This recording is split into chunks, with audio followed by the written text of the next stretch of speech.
a modo, digamos, prudente y interpretaron todo lo que se explica, si se entiende todo, ¿sí? Sería suficiente. Pero ¿qué pasa? Muchas veces no lo terminan de entender porque a lo mejor no presenciaron la clase o porque a lo mejor no ven el video, entonces leen hacia las apuradas las clases que yo les dejo y no se termina de entender. Porque muchas veces ustedes se fijan que yo les explico algo, les explico algo referente a lo que está escrito en la fulmina, ¿sí? En las diapositivas. Entonces, puede que por ahí eso no se entiende, entonces dicen, ay, lo que tomó no estaba, y no está todo escrito. Pero si ustedes asistieron a la clase, si ustedes hicieron el análisis de la clase, o vieron el video, ¿sí? Y se interpretó todo, les alcanzaría, ¿sí? Ahora, si no estuvieron presentes, que agarren así, agarrado de los pelos, las diapositivas, que les peguen una leída y no sé si con eso les va a alcanzar. ¿Me explico? Sí. O muchas veces a lo mejor ven todo, pero hay algún tema que no lo terminan, bueno, pueden ir al libro y leer, no les digo la unidad entera, pero a lo mejor, ay, me quedó duda del número cuántico principal que era, bueno, pueden ir al libro y ven ese pedacito. Muchas veces por ahí leyendo en el libro, que también está detallado, les termina de cerrar la idea, ¿sí? Bien, bueno, la semana pasada habíamos llegado a ver, bueno, vimos con respecto a las propiedades periódicas cómo influía, digamos, el análisis que siempre tenemos que hacer mirando qué pasa con los niveles ocupados, con la carga nuclear efectiva, con los protones presentes en el núcleo, es decir, con el Z. Vimos la variación del radio, y qué pasaba en un grupo y qué pasaba en un periodo. Siempre justificando con lo que yo les decía recién, ¿sí? Para la evaluación de la semana que viene, esperen que los voy a silenciar, para la evaluación de la semana que viene, ustedes no tienen que justificar porque en realidad es solamente múltiple opción, ¿sí? Pero tengan en cuenta las justificaciones que nosotros explicamos en la clase. Con respecto al radio iónico, vamos a ver cómo varía para la misma especie en general, ¿sí? Cuando se forma un catión, ¿sí? La nube electrónica va a ser menor, ¿sí? Porque se reduce la repulsión al perder, digamos, un electrón. Mientras que cuando se forma un anión, se incorpora un electrón a la estructura, entonces va a aumentar la repulsión y eso va a hacer que la nube electrónica se expanda. Siempre esto comparado con el átomo neutro que le dio origen, o sea, los cationes son más pequeños que su átomo neutro y los aniones son más grandes en radio que su átomo neutro, ¿sí?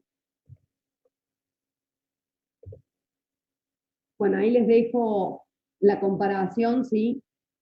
Como para que puedan por ahí hacer los análisis. No sé si alcanzamos a hacer este análisis de las especies isoelectrónicas, me parece que no. Fíjense en este No, caso profe.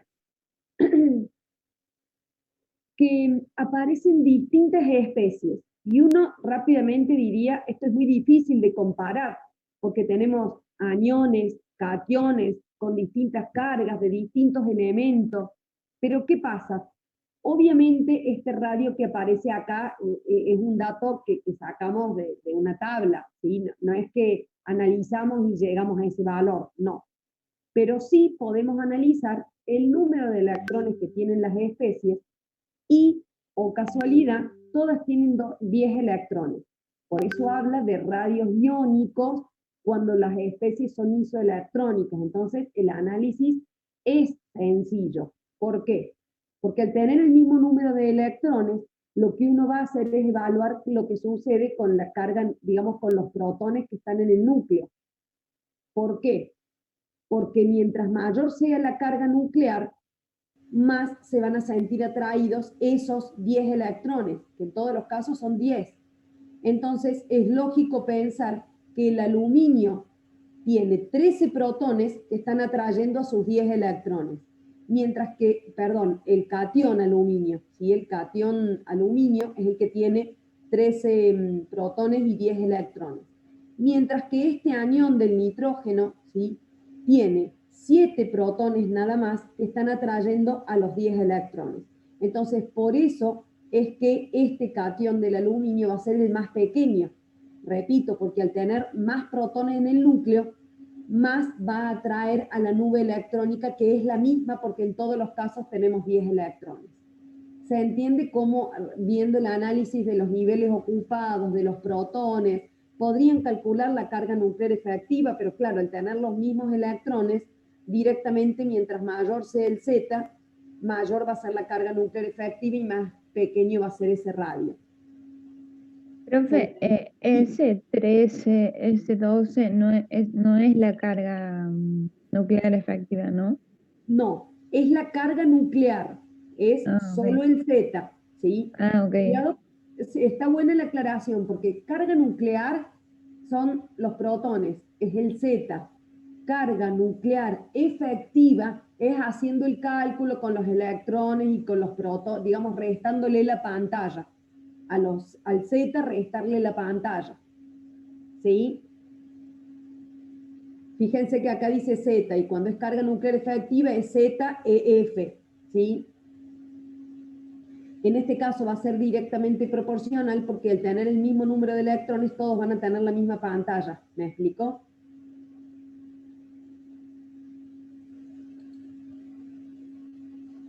¿Sí? Y en este caso, si yo veo esta configuración electrónica y quiero calcular la carga nuclear efectiva, no digo calcular sino estimar, los electrones internos se está llenando, o digamos ya está lleno, el nivel 2. Entonces, la pantalla sería solo de estos dos electrones que están en el primer nivel. ¿Sí? Entonces, para calcular la carga nuclear efectiva, a este Z a todos les tendría que restar 2. ¿Sí? Pero el orden relativo va a seguir siendo el mismo. ¿Me explico?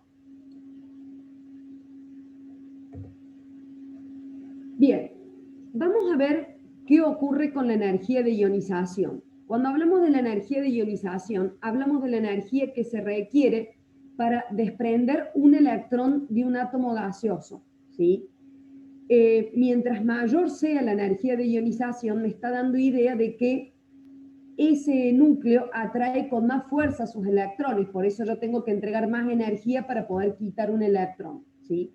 Y se puede hablar de la primera energía de ionización, la segunda, la tercera, pero siempre la energía de ionización es para el desprendimiento de un electrón. Entonces, si yo hablo de la tercera energía de ionización, es porque al catión 2 más le voy a sacar el tercer electrón, ¿sí? Siempre la energía, digamos, el análisis se hace por cada electrón que se desprende, ¿sí? Y a medida que yo saco un electrón, sacar el segundo me va a costar más, sacar el tercero me va a costar más, y así sucesivamente, ¿sí? Y acá algunos No entendí análisis. muy bien eso. ¿Cómo? No entendí muy bien lo anterior. Sí, yo ¿Qué tampoco. Quería parte? hacer una pregunta respecto a eso también. Sí, díganme. Esa filmina, no entendí. Pero ¿qué parte es la que no se entendió? Lo del análisis de cada electrón. Bueno, cuando de una estructura se saca un electrón, vos vas a tener la primera energía de ionización. Si ahora a esa misma estructura, que ahora ya es un catión, le sacas otro electrón, vas a estar en presencia de la segunda energía de ionización porque le estás sacando el segundo electrón. Si le sacas 3, estamos hablando de la tercera energía de ionización. ¿Hasta ahí se entendió? Sí. ¿Sí?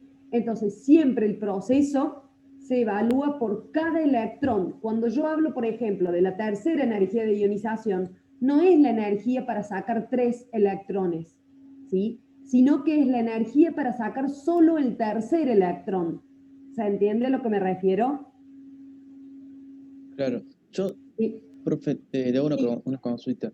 ¿Cómo se calcula? O sea, ¿cómo se sabe cuánto es la energía necesaria para el electrón de determinado átomo? No, a ver, nosotros no vamos a hacer el cálculo de esa energía, ¿sí? Simplemente nosotros lo vamos a buscar en tabla y vamos a ver comparaciones, ¿sí? Ah, claro, eso es lo que le quería preguntar, porque en la física siguiente está el valor para determinado elemento, digamos, que no Claro, sabía de en dónde realidad lo que sacar. nosotros vamos a hacer es comparar, digamos, por qué esta energía es mayor, por qué este va a ser mayor que este, ¿sí? Dar una explicación, pero no vamos a decir, bueno, calcule la energía para sacar el tercer electrón. No, esos son valores que uno los busca en tabla. Sí uno puede saber comparativamente, relativamente, quién va a tener mayor o menor energía de ionización. Por ejemplo, si yo te digo que la primera energía de ionización para el magnesio es de 700 kilojoules, y bueno, la segunda, no lo sé, pero sé que va a ser mayor a 700, porque siempre cuando vos sacas un electrón, después sacar el segundo te va a costar más, después sacar el tercero te va a costar más energía. Entonces yo sí puedo saber que, y si vos quisieras sacar el tercer electrón para el caso del magnesio, ¿sí? Que sería el tercer electrón, o sea que yo voy a partir del magnesio 2 más, no sé cuánto es, pero sé que va a ser un valor mayor a 1400. ¿Me explicó? Sí, sí. ¿Sí? Y acá tenemos algunas comparaciones. Y repito, no vamos a hacer cálculos, pero sí los análisis comparativos. Veamos, por ejemplo, la primera, segunda y tercera ionización para el magnesio. Fíjense, la primera me cuesta 700 kilojoules.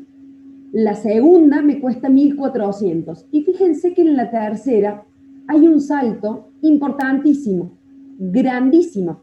¿A qué se debe? Tengo que ir y mirar la configuración electrónica. ¿Sí?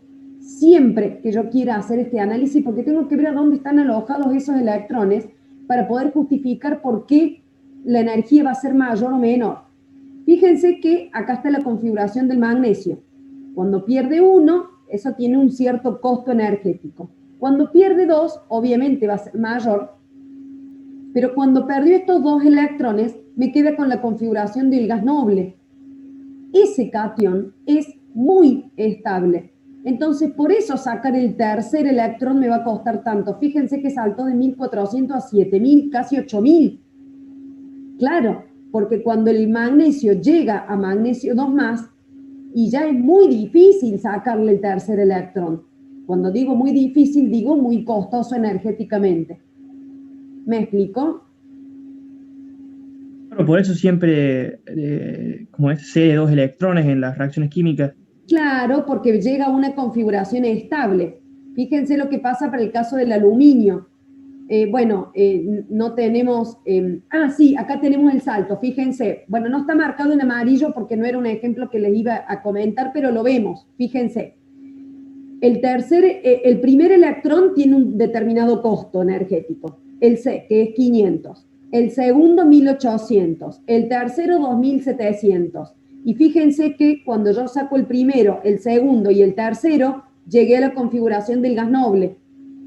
Obviamente ahora cuando yo quiera sacar el cuarto, tiene que haber un salto grande. Y fíjense que pasamos de 2700 a 11000. Claro, porque estoy sacando, en este paso, estoy sacando un electrón que está, digamos, en una configuración muy estable, que sería el aluminio 3 más. ¿Me explico?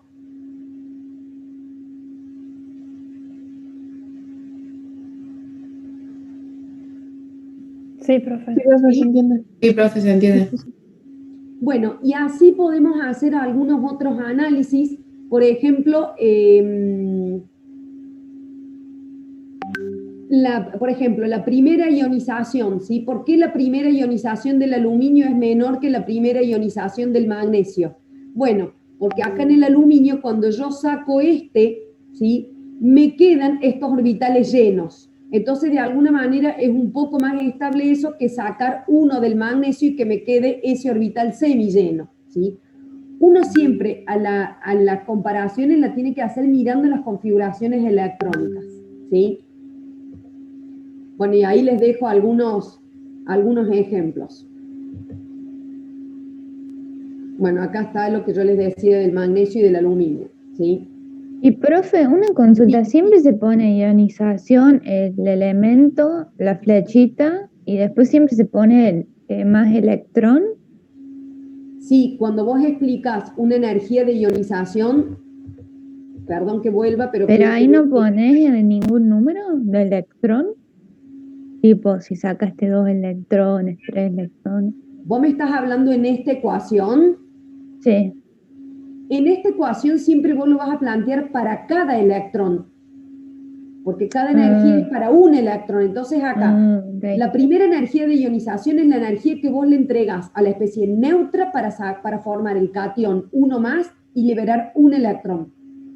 Ahora, la segunda energía de ionización, vos ya sacaste el primer electrón. Entonces, es la energía que vos le vas a entregar al catión 1 más para sacarle un solo electrón, que es el segundo, porque ya le sacaste uno antes, ¿sí? Entonces se va a formar el catión 2 más y te libera un electrón. Siempre la energía de ionización es para un electrón. ¿Estamos? Sí, sí. ¿Quedó Y claro? esto siempre sucede en los gases.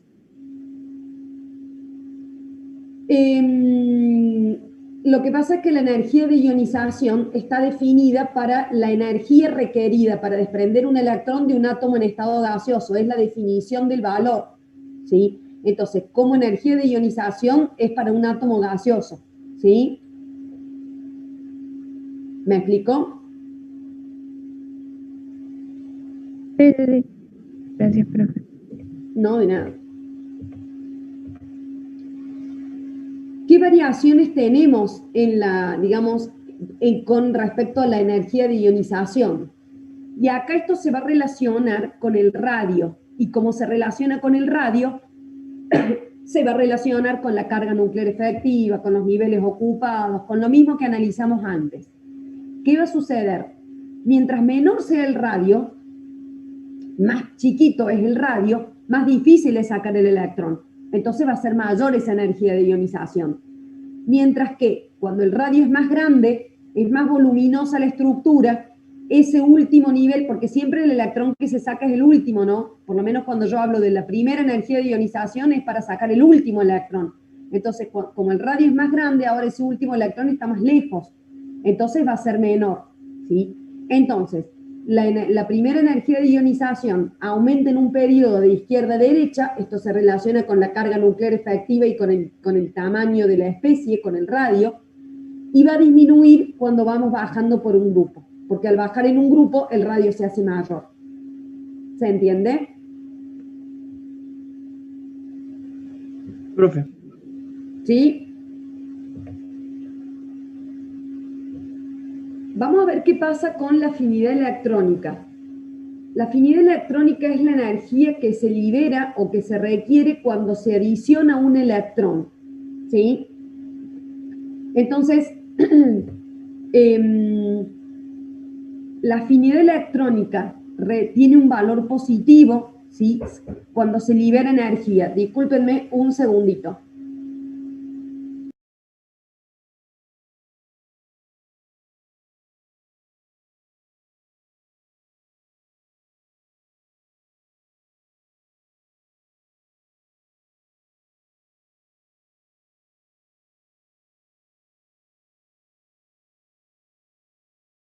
Disculpen, es el corte de las 9 menos 5. Lo que les decía con respecto a la afinidad electrónica, es positiva si la reacción libera energía, ¿sí? ¿Cuándo va a liberar energía? Cuando la estructura se estabiliza de alguna manera. Entonces, por ejemplo, que el flúor gane un electrón me da una afinidad electrónica positiva. Eso significa que esta estructura es más estable, ¿sí? Por eso se libera energía. En el caso, por ejemplo, bueno, del litio, no es tan estable, pero se libera un poquito de energía. En el caso del neón, el neón, recuerden que es un gas noble, no tiene tendencia a reaccionar. Entonces, la afinidad electrónica directamente va a ser negativa porque yo le tengo que entregar energía para que esto ocurra, ¿sí? Y esto me va a representar la afinidad que tiene la estructura por los electrones. En este gráfico hay algunas cosas interesantes para mirar, ¿sí? Como para hacer el análisis. Fíjense que ¿quiénes tienen afinidades electrónicas altas? Los halógenos. Claro, cuando yo miro la tabla periódica, a los halógenos le falta un electrón para tener la configuración del gas noble que sigue. Entonces, es de imaginar, ¿sí?, que los halógenos tienen una alta afinidad electrónica, porque tienen una gran tendencia a ganar un electrón para transformarse en el gas noble que tienen al lado, ¿sí? Y por otro lado, perdón, que no se veían los gases nobles, porque no se ve el símbolo del elemento, pero son los que yo les puse los redondelitos verdes, ¿sí? Que si bien no se los ve, pero se ve que la afinidad electrónica es cero, ¿sí? Nada, muy baja, y no, porque no tienen tendencia a ganar electrones. ¿Me explicó? Profe, ¿qué diferencia hay entre afinidad y la ionización? Porque la ionización también desprende. No, pero es que acá, cuidado, que una cosa es liberar un electrón y otra cosa es ganar un electrón. Sí, pero acá dice que puede No, pero vos te estás equivocando. Una cosa es que el proceso libere o no energía, pero otra cosa es qué le está pasando al átomo. Cuando yo hablo de energía de ionización es porque el átomo libera electrones. ¿Me explicó? En la afinidad electrónica, el átomo gana electrones. Ganar o perder electrones no es lo mismo que ganar o perder energía. Sí, me estaba enredando con eso. Te estás confundiendo con eso. Cuando uno habla de energía de ionización, es la energía que yo le tengo que entregar, porque en ese caso, como el electrón está unido, siempre le voy a tener que entregar energía. ¿Para qué? Para sacarle un electrón a la estructura. ¿Y se entiende? Para ionizarlo. Y se va a formar un catión. Entonces, la energía de ionización es la energía que yo le tengo que entregar para arrancarle un electrón. ¿Está? Afinidad electrónica es la afinidad que tiene una estructura para ganar un electrón, ¿sí? Después, en el caso de la afinidad electrónica, ese valor puede ser positivo o negativo. ¿Se entiende la diferencia? Sí, ahora sí. Quedó claro, ¿no? Entonces, en la afinidad electrónica lo que ocurre es que el átomo o la especie gana un electrón, que después ese proceso puede requerir o puede liberar energía. Eso es otra cosa, ¿sí? Profe, Bueno, y justamente en la afinidad electrónica los que son negativos serían los gases nobles siempre. sí, sí, porque son estructuras muy estables. Los otros, a ver, acá lo interesante a ver son quiénes van a tener las mayores afinidades electrónicas. ¿Por qué les digo esto? Y se los aclaro, porque son tendencias periódicas. Y uno cuando mira la tabla dice la afinidad electrónica, no sé si me ven, esperen un segundito que les dejo de compartir, para que me pongan a mí en grande. Cuando uno mira la tabla y uno dice, bueno, en este sentido, ¿sí? Aumenta la afinidad electrónica. Y eso es cierto, porque para este lado están los no metales que son más electronegativos y tienen tendencia a tomar electrones. De hecho, vimos que los halógenos tienen afinidades electrónicas altas, pero cuidado, yo sigo esta tendencia, pero los gases nobles no tienen mayor afinidad electrónica que los halógenos, porque ahí se produce un corte, porque los gases nobles ya son estructuras estables y no van a tener afinidades electrónicas altas. ¿Me explicó? Sí, profe. ¿Sí? Por eso cuidado, que uno tiene que analizar la tendencia, pero sí, para allá aumenta la afinidad electrónica. Ah, entonces un gas noble tiene más afinidad electrónica que un halógeno. No, y ahí tengo que mirar la configuración, ¿sí? Un gas noble nunca va a tener afinidad para ganar electrones. ¿Me explicó? Ahí les vuelvo a compartir. ¿Los gases nobles son los únicos que pueden tener negativos? ¿Cómo? ¿Los gases nobles son los únicos que pueden tener negativos? No. Fíjate que los otros elementos tienen una determinada afinidad electrónica mayor o menor, en fin, ¿sí? O sea, todos pueden ganar un electrón. El problema es que muchas veces esa estructura no es tan estable, ¿sí? Ok, gracias, profe. No, de nada. ¿Qué tendencia vamos a ver en la tabla? Con esto siempre recuerden de explicarlo con la carga nuclear efectiva, con los niveles ocupados, con todo lo que veníamos hablando. Pero claro, ahora esto también va a tener que ver con el radio. Pero ¿qué pasa? Ahora, mientras más chiquito sea el radio, ¿sí? ¿Qué pasa? Esos niveles electrónicos están más cerca del núcleo. Entonces, ese núcleo va a atraer a los electrones. Entonces, mientras más chiquito sea el radio, mayor va a ser la afinidad electrónica. ¿Sí? Porque es más fácil que una especie pequeña gane un electrón y no una especie voluminosa, porque una especie voluminosa ya tiene mucha repulsión, no va a tener tanta tendencia a ganar electrones. ¿Sí? Entonces, esta va a ser la tendencia que vemos en la tabla.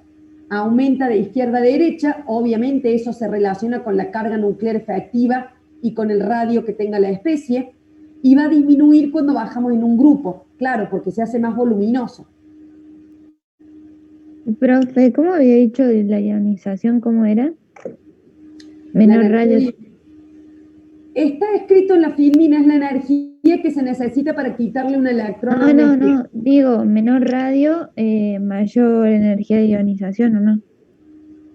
¿Me estás hablando de la energía de ionización o de la afinidad electrónica? No, de la energía de ionización con respecto al radio. Ahí está. Mientras más chico sea el radio, mayor va a ser la energía de ionización. Y mayor va a ser la afinidad electrónica. ¿Sí? Mientras más pequeño, no se lo aprendan de memoria, chicos, porque se les va a hacer un merengue. Imagínense, mientras más chiquito es el átomo, el radio, ¿sí? ¿Qué va a pasar? Esos electrones están fuertemente atraídos por el núcleo. ¿Me van siguiendo? Sí. ¿Sí? Entonces, si yo pienso en la energía de ionización, que es arrancar un electrón, va a ser grandísima esa energía, porque están tan atraídos los electrones que me cuesta mucha energía arrancar un electrón de esa estructura. ¿Me siguen hasta ahí? Entonces, la energía de ionización es alta. Ahora, ¿qué pasa con la afinidad electrónica? Es alta, porque justamente como los electrones se sienten atraídos, va a tener tendencia a captar un electrón más. ¿Se entiende? O sea que menor tamaño significa que atrae más. Claro, mayor energía de ionización y mayor afinidad electrónica. Claro que los va a atraer más, porque esos niveles están muy cerca del núcleo, si el radio es chiquito. Ahora, cuando el radio es grande, es porque es muy voluminoso, hay un montón de electrones, hay un montón de niveles ocupados. Entonces, ¿qué pasa? Es más fácil sacar un electrón de un átomo que es grande. Pero de la misma manera, ese radio grande va a tener baja afinidad electrónica. Y porque ya hay mucha repulsión entre los electrones y ese último nivel está muy lejos. Entonces no hay tanta atracción por los electrones. ¿Se entiende? Sí. Bien. Con respecto a la electronegatividad, chicos, vamos a ver la diferencia, pero lo vamos a analizar bien en un ratito cuando veamos la parte de enlace. Porque la electronegatividad es una medida relativa, ¿sí? Que tienen los átomos de atraer electrones, pero de electrones que están formando parte de un enlace. ¿Se entiende? Cuando recién hablábamos de afinidad electrónica, es un átomo que capta un electrón libre. Pero en el caso de la electronegatividad, estamos hablando de dos átomos que están enlazados. Esos electrones se están compartiendo en el enlace, por eso a esto lo vamos a terminar de entender cuando veamos enlace, ¿sí? Entonces, esos dos átomos que están enlazados y que están compartiendo electrones, ¿quién atrae más a esos electrones que están formando parte del enlace? Esa es la electronegatividad. ¿Se entiende la diferencia con la afinidad electrónica? Obviamente que la tendencia va a ser muy parecida, porque aquellos elementos que tienen mayor afinidad electrónica tienen una tendencia a ser más electronegativos. Lo que pasa es que cuando decimos electronegativos estamos hablando de cómo atraen los electrones que están formando parte de un enlace. Profe, ¿quieren captar un solo electrón del enlace o los dos electrones, por ejemplo? No, lo que pasa es que ya cuando hay un enlace, ya vamos a ver, porque por eso lo vamos a terminar de entender. Cuando hay un enlace covalente, hay electrones que se comparten. Entonces nadie toma y nadie cede electrones, por eso no se forma un anión. En la afinidad electrónica hablamos de que una especie capta un electrón y se transforma en un anión, ¿sí? En cambio, la electronegatividad es una medida relativa de la atracción por los electrones, pero no es que vaya a sumar electrones, no es que vaya a ganarlos. ¿Se entiende? Creo que sí, pero bueno, lo vemos después de los enlaces. Cuando veamos el enlace lo vamos a poder ver. La afinidad electrónica se refiere a la atracción, digamos, a la capacidad de captar un electrón de un átomo que está solito, aislado. Mientras que la electronegatividad habla de la capacidad de atraer electrones que están siendo compartidos en un enlace, pero no lo va a captar, no lo va a tomar nunca el enlace, porque esos electrones están siendo compartidos. Pero tenemos que ver la definición de enlace primero. ¿Estamos? Por eso es que la electronegatividad la vamos a terminar de interpretar cuando veamos el enlace covalente. Bueno, con respecto al carácter metálico y no metálico, podemos hablar de metales, de no metales y de metaloides. Y por supuesto de gases nobles. ¿Por qué digo gases nobles? Porque los gases nobles son otra categoría. Los gases nobles no son ni metales, ni no metales, ni metaloides, ni nada. Son gases nobles, ¿sí? ¿Qué características tienen los metales? Bueno, lo que está escrito ahí, digamos, son maleables, son buenos conductores, como tienen puntos de fusión y de ebullición altos, van a ser sólidos a temperatura ambiente, a excepción del mercurio, ¿sí? Y acá viene lo importante, o digamos lo que vamos a tener muy en cuenta. Tienen bajas energías de ionización y también van a tener baja afinidad electrónica. Por eso los metales ceden fácilmente los electrones y tienen una gran tendencia a formar cationes. ¿Estamos? En el caso de los no metales, no son tan brillosos, son duros, pero son quebradizos en general, ¿sí? Son malos conductores, como tienen puntos de fusión y de ebullición bajos, vamos a tener variedad. Pueden ser sólidos, pero también pueden ser líquidos o gases a temperatura ambiente, ¿sí?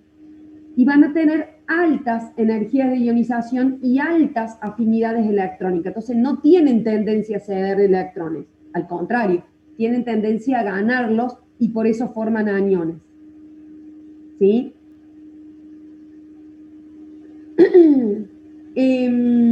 Los metaloides, ¿sí? Tienen un comportamiento intermedio, ¿sí? Cuidado que si ustedes miran en la tabla periódica, ¿sí? Los metaloides aparecen, ¿vieron esta parte de la tabla que ahí se les marca como una escalerita? Bueno, ahí están los metaloides. Metaloides no es lo mismo que metales de transición. ¿Estamos de acuerdo? Los metales de transición en algunos casos presentan propiedades metálicas y en otros casos presentan propiedades no metálicas, mientras que los metaloides permanentemente tienen un comportamiento intermedio. ¿Me explico? ¿Se entiende la diferencia? Sí, profe. ¿Sí? Acá no estoy mencionando los metales de transición, ¿sí? Y en el caso de los gases nobles, como les decía recién, no tienen carácter metálico y tampoco tienen carácter no metálico. No entran en esa clasificación. Directamente son gases nobles, ¿sí? Tienen puntos de fusión y de ebullición extremadamente bajos y por eso van a ser todos gases a temperatura ambiente, ¿sí? Algo que ya veníamos mencionando y lo vimos varias veces es que tienen la característica de tener el subnivel S y P lleno. Eso hace que sean muy estables, que tengan una configuración de capa cerrada y por eso tienen una baja reactividad. No tienen tendencia a ganar electrones, no tienen tendencia a perder electrones, no tienen tendencia a reaccionar. Son inertes, ¿sí? Porque son muy estables.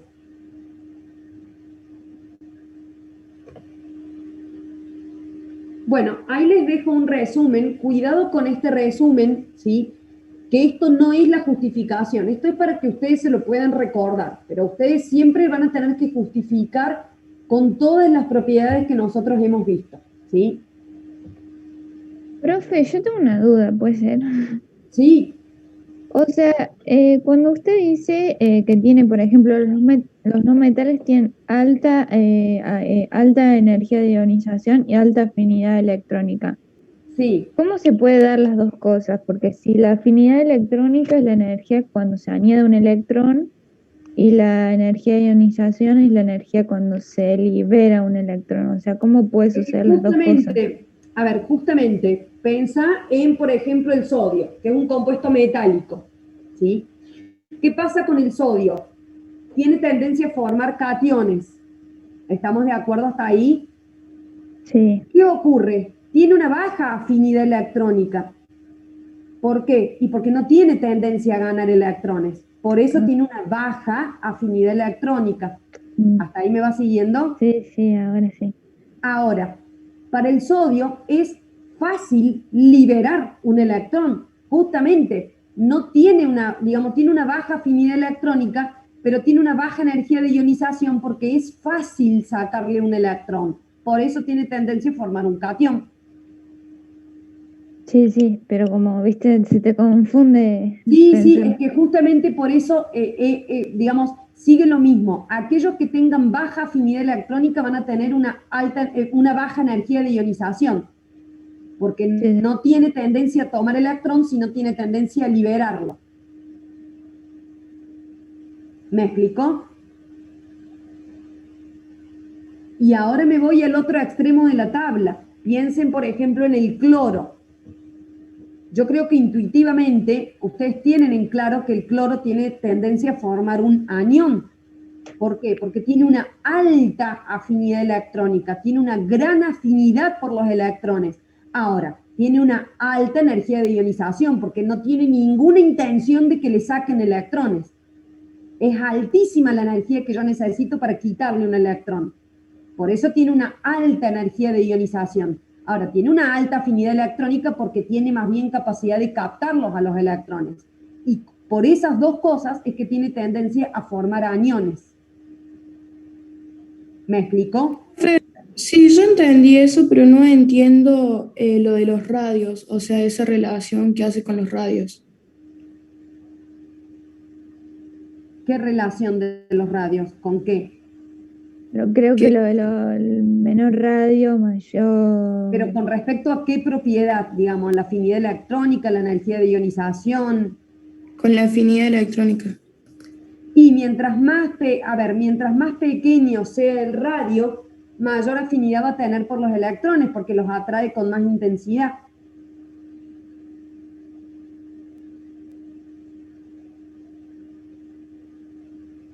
¿Se entiende? ¿Vos me hablas de la relación del radio con la afinidad electrónica? Claro, pero entonces si tiene más, o sea, si está más cerca, ¿por qué tiende a ceder los electrones? No, que no tiende a ceder los electrones. Ah, bueno. A ver, ¿estamos hablando de afinidad electrónica o de energía de ionización? No sé, se me mezcló entonces. A ver, si nosotros, esperen que voy a volver.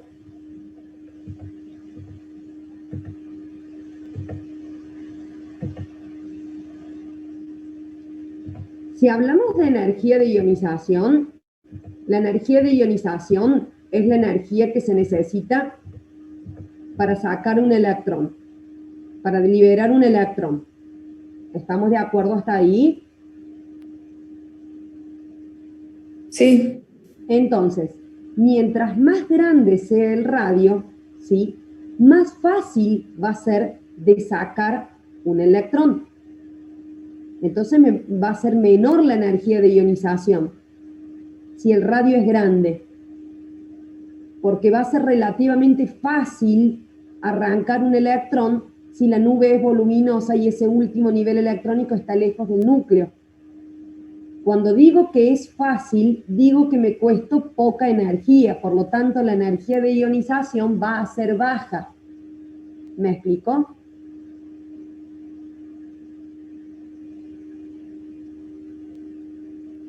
Sí, ¿Sí?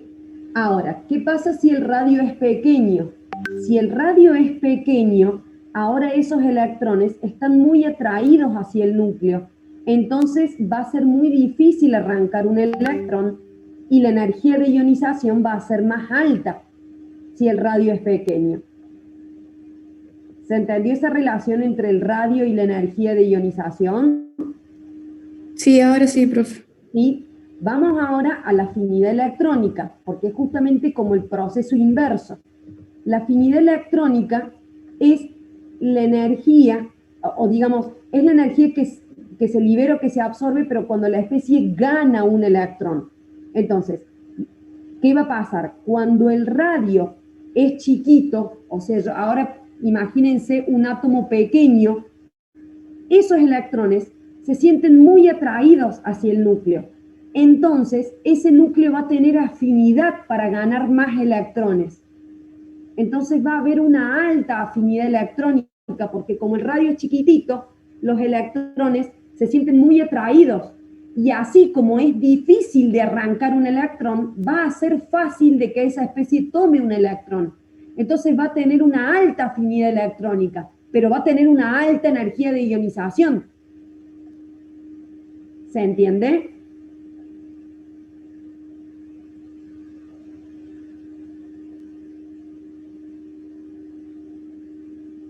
Sí, profe. Bien. Y si el átomo es grande, ahora imagínense un átomo muy voluminoso, ¿qué va a pasar? Vamos con la afinidad electrónica. Y si ya es voluminoso, ya hay repulsión electrónica con todos los electrones que tiene y ese último nivel está bastante lejos del núcleo. Entonces, con respecto a la afinidad electrónica, que esa especie gane un electrón y no va a tener una gran afinidad electrónica, va a tener una afinidad electrónica baja, porque ya tiene una nube demasiado grande como para ganar un electrón y que haya más repulsión todavía. Ese último nivel electrónico está lejos del núcleo. Ese último nivel electrónico no siente tanto la atracción del núcleo. Entonces el núcleo no tiene tanta afinidad para ganar un electrón más, si la nube es voluminosa. Justamente porque esos últimos electrones no se sienten tan atraídos hacia el núcleo. Y justamente como tiene una baja afinidad electrónica, va a tener una baja energía de ionización. ¿Por qué? Y porque me cuesta poquito arrancar un electrón. Si esos electrones no se sienten tan atraídos por el núcleo. Entonces me cuesta muy poquito, siempre me va a costar energía arrancar un electrón, pero me cuesta muy poquito, porque esos electrones están muy lejos del núcleo. ¿Se entiende? Sí, ¿Sí? ¿Quedó claro? Bien. Bueno, con respecto a las propiedades magnéticas, no son tan importantes, pero se las menciono. Se habla de átomos o de iones paramagnéticos, ¿sí? Cuando quedan electrones desapareados en la configuración. Para analizar esto, sí o sí, hay que mirar la configuración electrónica, ¿sí? Si hay electrones desapareados, ¿qué son desapareados? Que haya un electrón solo en el orbital, ¿sí? Ahí hablamos de que el electrón está desapareado. Cuando el orbital está lleno, cuando el orbital está semilleno, están desapareados. Ahora, cuando los orbitales están llenos con los dos electrones, entonces esos electrones están apareados, ¿sí? Entonces, vamos a tener un comportamiento paramagnético cuando hay electrones desapareados y un comportamiento diamagnético cuando todos los electrones están apareados, ¿sí? Aunque solo haya un electrón desapareado, ya vamos a tener un carácter, digamos, paramagnético, ¿sí? Y mientras más electrones desapareados haya, más carácter paramagnético va a tener. Mientras que decimos que es diamagnético cuando están todos apareados, no hay otra opción, ¿sí? ¿A qué hace referencia esto? Bueno, cuando hablamos de una especie paramagnética, como los electrones están desapareados, esos electrones están girando en el mismo sentido. Mientras que cuando los orbitales están apareados en un orbital, uno gira en un sentido y el otro gira en otro sentido. Entonces, por eso el comportamiento es diamagnético, ¿sí? Y ahí les dejo algunos ejemplos de cómo saber si una especie es paramagnética o diamagnética. Hay que mirar la configuración y hacer las casillitas para ver si tenemos o no electrones desapareados. ¿Estamos? Si bien no vamos a ver configuraciones de los metales de transición, acá les muestro simplemente qué pasa con esta configuración, ¿sí? Cuando uno mira los metales de transición, el primer electrón entra en el orbital D. Si vamos avanzando con la configuración electrónica, vamos a tener un D1, D2, D3, y yo para el cromo esperaría tener un D4. Sin embargo, no ocurre eso, ¿sí? Justamente son como las excepciones, y por eso estas configuraciones son tan complicadas, ¿sí? ¿Qué pasa? Tener un D4 es muy costoso energéticamente. Siempre conviene tener una capa, todos los orbitales semillenos. Entonces va a salir un electrón del 4s y va a terminar de llenar, digamos, de que queden semillenos todos los orbitales D. Entonces fíjense que en este caso es 4s1 y ese electrón va a ir a parar al 3D. En el próximo también me queda la capa semillena, el D semilleno, y me queda el 4s lleno. A medida que seguimos avanzando, se sigue llenando el D6, el D7, el D8, y para el cobre uno esperaría un D9, y acá pasa de nuevo lo mismo.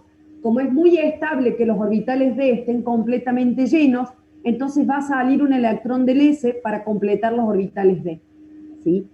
¿Por qué se da esto? Porque tanto en el cromo como en el cobre aparece un efecto de estabilidad de capa llena o semillena, ¿sí?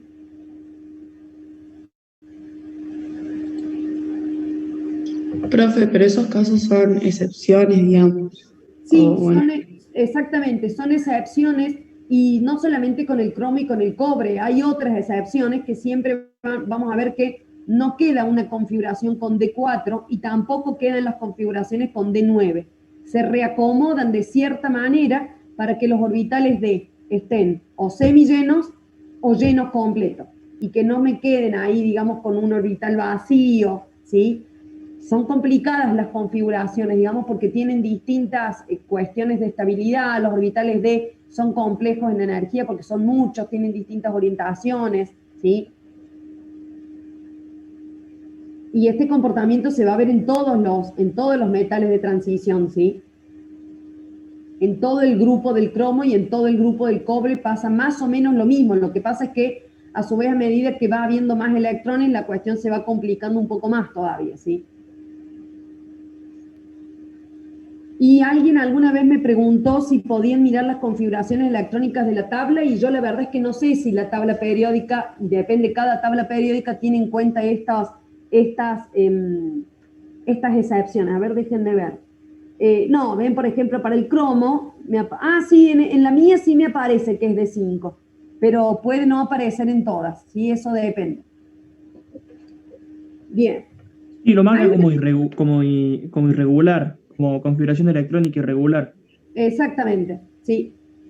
Chicos, acá les dejo algunos ejercicios que están resueltos como para que vean algunos ejemplos de ejercicios referidos a esta parte. ¿Estamos? ¿Dudas? ¿Preguntas? Algo así van a hacer los ejercicios en el parcialito. No, quizá un poquito más sencillos, ¿sí? Profe, por Sí, ejemplo... no, bueno, con respecto a esto sí podría ser, como el ejercicio 1 sí podrían ser, a ver, con el ejercicio 2. Sí, podrían ser de este estilo, obviamente que no tienen que explicar, va a ser con opciones, sí, pero podrían ser de este estilo, sí. Por ejemplo, ese que dice mayor radio iónico, me imagino que es de esos tres, tenemos que elegir cuál es el que tiene mayor radio iónico. Nos basamos en las flechitas, o sea, en las figuras con las flechitas. No sé en qué ejercicio me estás preguntando. Perdón, en el ejercicio 3, el punto B, por ejemplo, que En el dice punto B. ¿cuál de los tres tiene mayor radio iónico? para poder saberlo, vamos a esas flechas que te dicen cuál es el radio iónico. Ajá. Entonces, dependiendo de la ubicación, sabemos cuál sería el que tiene mayor y cuál que tiene menor. ¿Así se Exactamente. resolvería? Sí, sí. Ah, bien. Sí, estamos. En el caso del sodio, potasio y rubidio, ¿sí? Tiene una tendencia el grupo y todos han perdido un electrón. Entonces, si bien vos sabés que el catión va a ser un poco más pequeño, pero todos los cationes van a ser un poquito más pequeños que el átomo que le dio origen para poder seguir la misma tendencia del grupo, ¿sí? Profe, yo tengo una pregunta del parcial. Sí, Vio que en el anterior no pudimos tomar rendimiento ni pureza. ¿En sí. este lo va a tomar o directamente va como tema para el parcial? ¿Te referís a rendimiento y pureza? Sí. No, rendimiento y pureza ya pasó. Acá se toma la unidad número 2, ¿sí? Ok. A ver, rendimiento y pureza obviamente va a ser evaluado en el parcial, ¿sí? En el parcial que Sí. tengamos en su momento, pero no voy acumulando las cuestiones que no tomamos, ¿sí? Yo rendimiento y pureza no se los tomé porque acabábamos de terminar de ver el tema y demás, pero ahora ya esta evaluación es netamente de la unidad número 2, no entra nada de la unidad número 1, ¿sí? Ok, gracias. ¿Estamos? Bien. Bueno, paso a compartirles, chicos, la clase número 7, ¿sí? Que ya pasamos a la unidad número 3, ¿sí? Y esta clase también está grabada ya y subida en el aula virtual. ¿Estamos? Bien, ¿qué vamos a ver en esta unidad? La primera parte vamos a ver lo relativo al enlace químico, ¿sí? ¿Por qué es tan importante ver el enlace químico? Porque vamos a ver que, por ejemplo, el enlace nos va a determinar el tipo de estructura y el tipo de propiedades que puedan tener las sustancias, ¿sí? El diamante y el grafito, ambos están formados por carbono, ¿sí? Y sin embargo tienen propiedades totalmente distintas. Y eso se va a deber al tipo de enlace que tienen, ¿sí? ¿Por qué nosotros cuando armamos una estructura, ¿sí? ¿Por qué la armamos con una determinada proporción y no con otra? Eso también va a tener que ver con el tipo de enlace que se forma, ¿sí? ¿Por qué, por ejemplo, una molécula de dióxido de carbono es lineal y una molécula de agua no es lineal, es angular? Bueno, eso también va a estar determinado por el tipo de enlace. Y a su vez, que el agua, por ejemplo, sea angular, ¿sí? Y que tenga electrones libres, porque tiene que ver con el tipo de enlace que forma, eso le va a dar ciertas propiedades al agua. Entonces, todas esas propiedades van a tener que ver con el tipo de enlace que tenemos, ¿sí? Todas las propiedades, los comportamientos físicos, si son solubles o no, si conducen o no, en qué estado de agregación, por qué el agua a temperatura ambiente, porque obviamente depende de la temperatura, pero por qué el agua a temperatura ambiente es líquida, mientras que el cloruro de sodio a temperatura ambiente es sólida y el oxígeno a temperatura ambiente es un gas. Bueno, eso depende del tipo de enlace que tiene cada estructura y por eso es tan importante, ¿sí? Cuando hablamos de enlace químico, hablamos de fuerzas atractivas que mantienen unidos a los átomos, ¿sí? Y que van a formar una unidad que va a ser la molécula, ¿sí? Bueno, no en todos casos moléculas, pero digamos que van a conformar una unidad, ¿sí? ¿Por qué se forman los enlaces? Siempre tiene que ver con una cuestión energética. Siempre las estructuras se van a estabilizar, ¿sí? Cuando se forme el enlace. Bueno, en este grafiquito se ve simplemente cómo los átomos sueltos tienen una cierta energía, mientras que el conjunto de átomos que ha formado enlaces van a disminuir su energía. Y siempre estos enlaces se van a dar o se van a formar a partir de los electrones de valencia, que son los electrones más externos, ¿sí? Bueno, eso es lo mismo, digamos, cómo varía la energía cuando se forma el enlace, ¿sí? Muchas veces uno habla de la energía de disociación del enlace, cuánto me cuesta romper el enlace. Bueno, cuando se acercan los átomos se puede hacer un gráfico de energía potencial. No los vamos a ver, ni lo vamos a calcular, ni lo vamos a hacer. Simplemente les muestro que en este tipo de gráficos uno puede mirar cuál es exactamente la longitud del enlace. ¿Por qué? Porque se va midiendo la energía a medida que se van acercando los núcleos. Esto sería como el infinito en donde los átomos están absolutamente separados. A medida que los átomos se van acercando, ¿sí?, va disminuyendo la energía hasta un punto mínimo, en donde es la distancia óptima, y esa va a ser la longitud del enlace, ¿sí? Si esos átomos se empiezan a acercar más, empieza a haber repulsión entre los núcleos. Entonces, esto es un gráfico de energía potencial que me indica dónde está, digamos, la distancia óptima, la longitud del enlace. Y a su vez, si yo quiero romper ese enlace, tengo que llegar desde este punto, romper el enlace y llegar hasta este punto en donde los átomos están separados, ¿sí?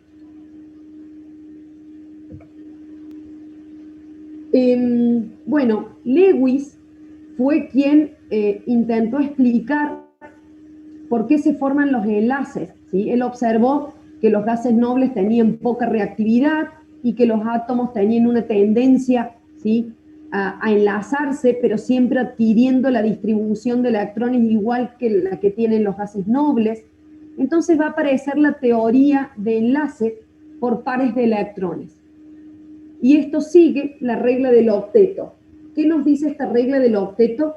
Que los átomos van a tener siempre tendencia a quedar rodeados por 8 electrones. Nosotros ya lo veíamos, digamos, con la tabla cuando veíamos por qué el sodio pierde un electrón y por qué el cloro gana un electrón, o tienen tendencia a hacer eso. Bueno, es para estar rodeado de 8 electrones, y cuando se forman enlaces ocurre exactamente lo mismo. Los átomos tienen tendencia a rodearse de 8 electrones, a excepción del hidrógeno, que se va a rodear de 2. Pero claro, cuando el hidrógeno se rodea de 2 electrones, queda con la configuración electrónica del helio, que tampoco tiene 8 electrones a su alrededor. Son como excepcionales, ¿sí? ¿Qué nos indican los símbolos de Lewis? El símbolo químico me va a estar indicando el núcleo y los electrones internos. Y yo voy a poner tantos puntitos alrededor como electrones de valencia hay. ¿Estamos? Entonces, el sodio tiene un electrón de valencia. ¿Cómo lo sé? Porque los de valencia son los electrones que están situados en el último nivel. ¿Me van siguiendo hasta ahí? Sí, profe. El magnesio, por ejemplo, tiene 2 electrones en su último nivel. Entonces tiene 2 electrones de valencia. El silicio 4. Fíjense que obviamente esto se va a corresponder con el grupo. El sodio es del grupo 1, el magnesio es del grupo 2, ¿sí? El silicio es del grupo 14. El flúor es del grupo 17, tiene 7 electrones de valencia, ¿sí? O lo veo por el grupo o hago la configuración electrónica y me fijo porque eso tiene que coincidir, ¿sí?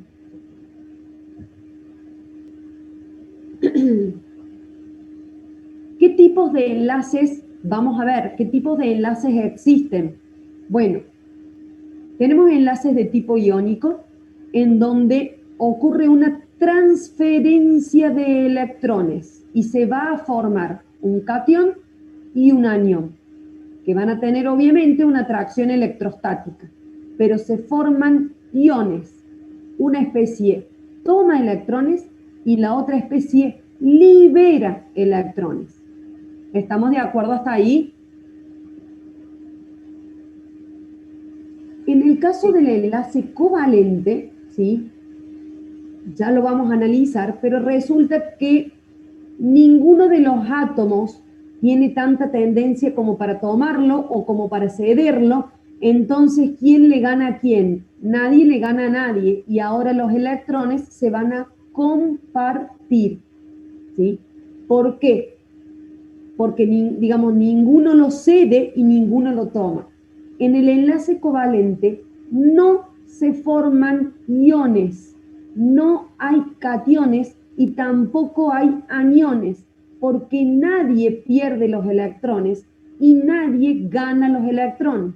Los electrones se comparten, ¿sí? Y ya vamos a ver que esos electrones compartidos pueden sentir más o menos atracción por cada uno de los átomos. Y ahí es donde vamos a volver a ver la electronegatividad. ¿Quién atrae más a esos electrones que están siendo compartidos? Por eso no se ganan ni se pierden, se comparten. ¿Estamos? Y en el caso del enlace metálico, el enlace metálico tiene totalmente otra estructura. En el caso de los metales en general son voluminosos, en donde los metales, digamos, el enlace metálico se da porque todos los núcleos se acercan y toda la nube electrónica como que se junta, ¿sí? Entonces esos electrones no es que un átomo gana o pierde, comparte o nada, porque se habla siempre de un mar de electrones con todos los centros, con todos los núcleos. Todos esos electrones están circulando alrededor de todos los núcleos. Ni uno, ni dos, ni tres núcleos. Todos los núcleos están juntos, rodeados por todos los electrones. Cuidado, cuando digo que los núcleos están juntos, no están pegados, porque están en el medio todos los electrones para compensar las cargas. ¿Estamos? ¿Se entiende? Ahora lo vamos a ver con detalle, pero queda más o menos clara la diferencia entre los tres tipos de enlace. Sí. Bueno, a ver, acá hay una clasificación de enlace covalente que me quedó mal ubicada, ¿sí? Entonces la vamos a ver un poquito más adelante porque vamos a arrancar con el iónico, ¿sí? ¿Cómo reconocemos, ¿sí?, el tipo de enlace presente en una estructura? En realidad con el metálico no vamos a tener mucho problema porque si estamos hablando de dos metales, y bueno, entonces el enlace será de tipo metálico. Estamos ahí como que no hay tanto problema. El tema es lograr darse cuenta cuando tenemos un enlace que es iónico o covalente. Entonces acá vamos a tener que tener en cuenta la energía de ionización, la afinidad electrónica, la electronegatividad, para poder definir si ese enlace es iónico o es covalente. ¿Qué sucede? Ahora vamos a mirar la electronegatividad, ¿sí? Y si yo voy a la tabla, ustedes se van a encontrar con un valor de electronegatividad. Entonces, cuando yo tengo dos átomos que están enlazados, voy a mirar la diferencia de electronegatividad. Si la diferencia de electronegatividad es grande, significa que obviamente que esto es comparativo, chicos, porque uno mira, por ejemplo, el cloro, tiene una electronegatividad de 3. Ah, entonces tiene una electronegatividad grande. Bueno, pero no puedo decir nada. Tengo que mirar un enlace. ¿El cloro con quién? ¿Me explico? Porque es comparativo la cuestión. Entonces yo tengo que mirar un enlace y comparar la electronegatividad de uno con el otro. Por eso hablo de diferencia de electronegatividad. Si esa diferencia es grande, significa que un átomo tiene muchísima tendencia a ganar electrones y el otro átomo tiene muchísima tendencia para liberarlo. Entonces vamos a estar en presencia de un enlace iónico. ¿Por qué?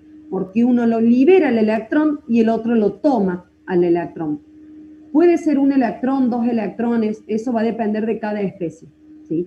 Pero en el enlace iónico hay una gran diferencia de electronegatividad. Y obviamente la pregunta que todo el mundo está esperando es: ¿grande cuánto?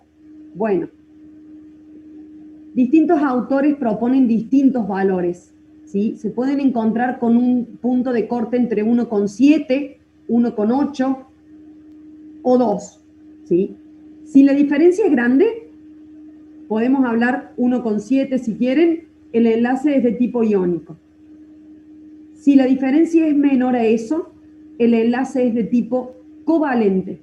Y ya vamos a ver dentro de los covalentes si es polar o no polar, ya lo vemos en un ratito. ¿Qué pasa si a mí me da 1,7 la diferencia? 1,8, 2, y que un libro me dice que es una cosa, otro libro me dice que es otra? ¿Qué hacemos? Bueno, acá está la clave. Miren la tabla periódica. Cuando el enlace está formado con elementos del grupo 1 o 2, ¿sí? Que está unido a elementos del grupo 16 o 17, el enlace es iónico. Porque estoy hablando de los metales de un extremo con los no metales del otro extremo de la tabla. A excepción del hidrógeno, porque el hidrógeno, si bien está en el grupo 1, pero no es un metal alcalino, estamos de acuerdo con eso. Y hay otra excepción también, que es el berilio, porque el berilio forma solo enlaces covalentes, bueno, es una excepción, ¿sí? Entonces, siempre que ustedes tengan un enlace formado por un elemento del grupo 1 o 2 con uno del 16 o 17, el enlace es iónico, a excepción de el hidrógeno y el berilio, que justo son los dos primeros del grupo. ¿Estamos? ¿Por qué les digo esto? Porque muchas veces calculan la diferencia y les da 1,8. Ay, ¿qué es? ¿Qué? Bueno, si es del grupo 1, 2 y 16, 17 es iónico, y si no, no. ¿Estamos? Sí. ¿Sí? Profe, era 1,7, 1,8 y ya está. Los otros serían ¿Cómo? todos. ¿En qué número es esa reglita? ¿Entre qué números de diferencia del...? Entre 1,7 y 2. Ok, gracias. Lo que pasa es que algunos también te toman 1,5. Por eso es que depende del autor que mires. ¿Sí? Bien.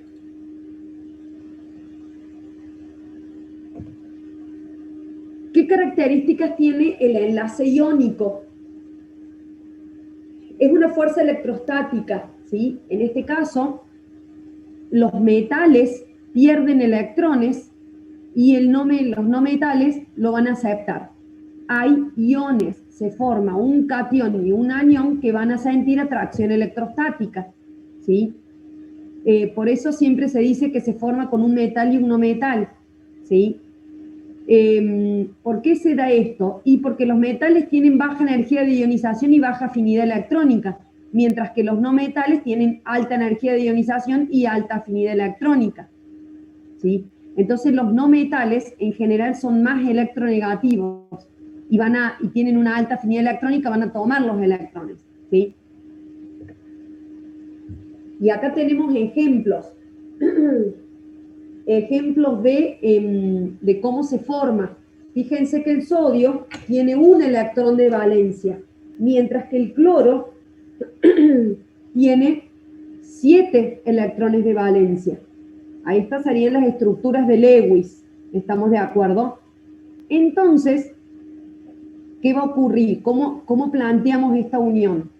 El sodio lo pierde al electrón y se transforma en un catión. Y el cloro lo gana al electrón y se transforma en un anión. Y eso es un enlace de tipo iónico. Tengo que calcular la diferencia de electronegatividad. Si se quieren quedar tranquilos, calcúlenla. Pero el sodio es del grupo 1 y el cloro es del 17. Eso es iónico. ¿Estamos? Acá tienen acá abajo tienen otro ejemplo del flúor y el litio. ¿Lo quieren calcular? Lo calculan, pero el flúor es del 17 y el litio es del grupo 1. Eso es iónico. ¿Estamos? Bueno, pasa lo mismo. El litio pierde un electrón y el flúor gana un electrón, ¿sí? ¿Por qué pierde o gana uno? Porque acá seguimos la regla del octeto. Ahora el sodio queda con su capa interna, que son 8, y el cloro también se rodea de 8. En este caso, para el litio sucede lo mismo. Y el flúor queda rodeado de 8 electrones. ¿Estamos? Sí, sí. ¿Sí? Profe, Sí.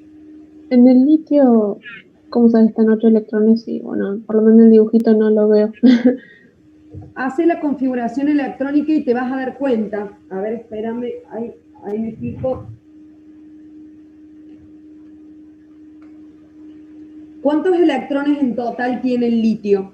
Fíjate en la tabla periódica.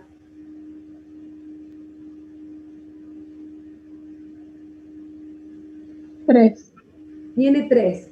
En el caso del litio, no va a poder estar nunca rodeado de 8 electrones, ¿sí? Entonces, en realidad lo que va a quedar es que con la capa llena, con la configuración del gas noble anterior, ¿sí? Porque si vos haces la configuración del litio, es 1s2, 3, a ver, espérate, 1s2, 2s1, ¿estamos de acuerdo con eso? Entonces va a perder el primer electrón y te va a quedar con la configuración de capa cerrada del helio, que es 1s2. Claro, ahora sí. Gracias, ¿Estamos? profe. ¿Sí? Y en el caso del flúor, tenía 7 y ahora gana 1, entonces queda con 8. ¿Estamos? Como el helio no tiene 8 electrones, pero sí el litio adquiere la configuración del gas noble más cercano, que sería el helio, ¿sí? En estos compuestos iónicos, hablamos de un parámetro que nos va a dar idea de la estabilidad que tienen estos compuestos y es la energía reticular, ¿sí? La energía reticular o energía de red es la energía que se necesita para separar el compuesto iónico sólido, separarlo en sus iones gaseosos. Y esta energía reticular me va a dar una idea de la estabilidad que tiene ese sólido iónico, ¿sí? Mientras mayor sea la energía reticular, más estable va a ser el sólido. ¿Por qué? Porque más energía yo le tengo que entregar para romper esa estructura. ¿Se entiende? No vamos a ver nosotros cálculos de energía reticular. Justamente, digamos, como es difícil de calcular, se recurre a ciertos métodos indirectos, que yo se los voy a mostrar, pero no lo vamos a analizar. Solo vamos a ver nosotros comparaciones entre las energías reticulares. ¿Por qué? Porque vamos a hacer comparaciones de quién es más estable, quién tiene mayor o menor energía reticular, pero no vamos a hacer el cálculo. ¿Estamos?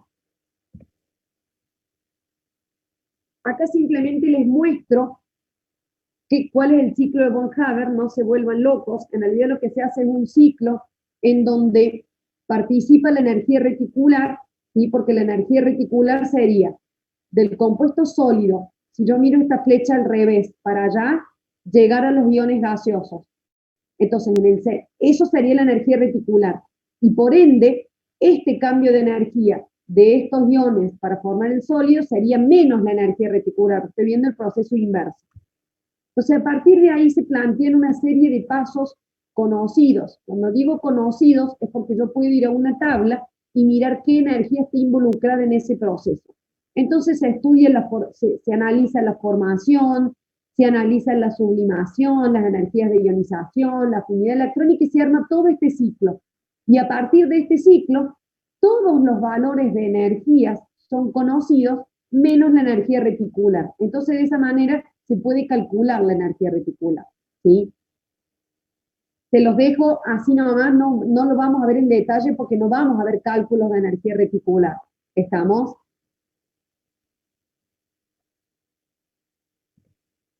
Y también la energía reticular se puede calcular con esta ecuación. Repito, no lo vamos a ver el cálculo.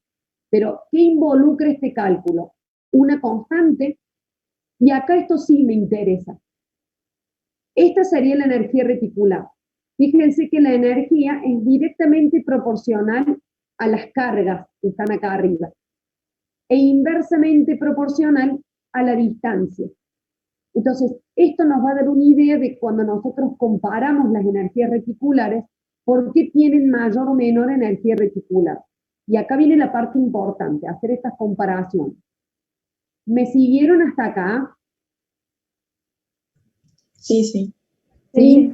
No se pierden con el ciclo de von Haber, con todo esto, porque yo se los dejé para mostrárselo, pero no vamos a hacer cálculo ni vamos a analizar este ciclo. Simplemente es una manera indirecta para calcular esa energía, que nosotros no la vamos a calcular, ¿sí? Pero se los dejo, se los muestro nada más. Acá viene la cuestión importante. Podemos comparar nosotros las energías reticulares. De nuevo, no las vamos a calcular, pero sí uno le podría decir, ¿quién tiene mayor energía reticular? ¿El fluoruro de sodio o el fluoruro de litio? Bueno, vamos a comparar. Y acá tenemos distintas comparaciones, no vamos a comparar cualquiera con cualquiera porque tenemos que mirar las tendencias periódicas y tenemos que mirar qué pasa con las cargas, por eso les muestro acá esta ecuación, qué pasa con las cargas y qué pasa con la distancia. ¿Qué es la distancia? Y el radio. ¿Y por qué? Vamos a analizar este caso. Yo tengo fluoruro de litio, fluoruro de sodio, fluoruro de potasio. Primero voy a analizar las cargas. Cuando se forman estos compuestos iónicos, ¿qué cargas tengo? En el caso del fluoruro de litio tengo uno más y uno menos. ¿Se entiende? En el caso del fluoruro de sodio también tengo uno más y uno menos. Y en el caso del fluoruro de potasio, ¿sí se entendió? Sí, sí. Bien. Entonces, todos esos tienen carga de 1. Entonces tienen la misma carga. Vamos a ver qué pasa con la distancia, con los tamaños de los átomos. El flúor es el mismo en todos los casos, pero el litio, el sodio y el potasio, ¿tienen el mismo tamaño? No. El litio es el más pequeño, el sodio es un poco más grande y el potasio es más grande todavía. Fíjense que la distancia es inversamente proporcional. ¿Por qué? Porque en el caso del fluoruro de potasio, el flúor está más lejos del potasio. Claro, porque el potasio es más grande. Entonces los núcleos están más alejados. Entonces, al haber mayor distancia, la interacción va a ser menor y la energía reticular va a ser menor. Mientras que en el fluoruro de litio, el flúor y el litio están muy cerquita. Hay mucha interacción, porque el litio es bien chiquitito. Entonces, como la distancia es corta, la interacción va a ser grande y la energía reticular va a ser mayor. ¿Se entiende la relación? Sí, profe. Sí, profe. ¿Sí? Entonces, esto es lo que vamos a ver. Cuestiones comparativas. ¿Qué podríamos comparar? Bueno, otra cosa que podemos comparar es, por ejemplo, así a lo largo, y mirar el fluoruro de sodio, ahora el cloruro de sodio, el bromuro de sodio o el yoduro de sodio. Vamos con el mismo análisis, vamos a ver qué pasa. Siempre miren primero las cargas.